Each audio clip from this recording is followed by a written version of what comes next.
So, it seems a lot of folks aren't really getting this whole torture discussion thing right.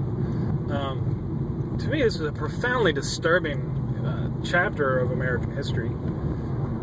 And it's just the whole approach to thinking that torture would work because these are savages is just so ridiculous.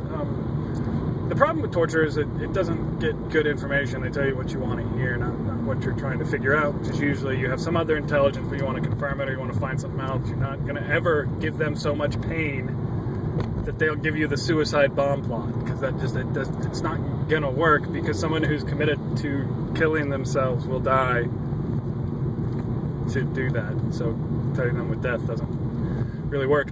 What we should have been doing is similar to how we interrogated prisoners who are Nazis, which wasn't just torture them and throw them in horrible camps.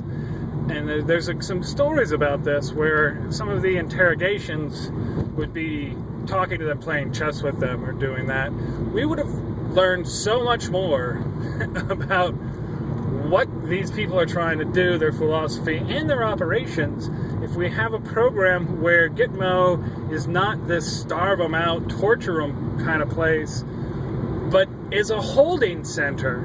And so then you see these pictures, they see pictures being sent back, right? And it's not that they're martyrs being tortured by the great Satan, which is the imagery that we've allowed them to send back, but instead it's guys like dressed in prison, but sitting down with their captors and having tea.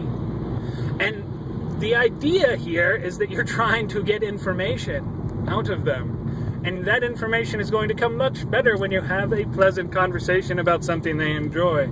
So if you would engage many of these very, to their mind, religious people on their religious arguments for the actions, point out the hypocrisies of the people that they've killed, then see the justification. While you're doing that, you mention that this one guy's name happened to do it, and then they're like, oh no, that guy was somebody else. That's the intelligence, that's the interrogation. This notion that you have to put them so, you break their spirit, break their will, and then they'll just tell you what you want is just, it's juvenile. It's absurd, and that's what the whole program was built on, this notion that we could break these barbarians' will, and it just, human nature doesn't work like that, and it's just so sad to see this come out now, and more people justify it from the fear angle.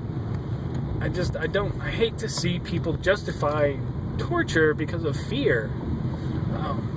Ultimately, my point on the torture thing is very simple. When you look at these ideas for how to treat people, again, every religion's come up with this notion of a golden rule where you do unto others as you would have them do unto you. So when we torture, what we are informing people is that's how we would like to be treated. That's why, I mean, ultimately it's wrong. We shouldn't be doing it. I'm still kind of flabbergasted that this is a conversation that we're having and have to have an argument about, but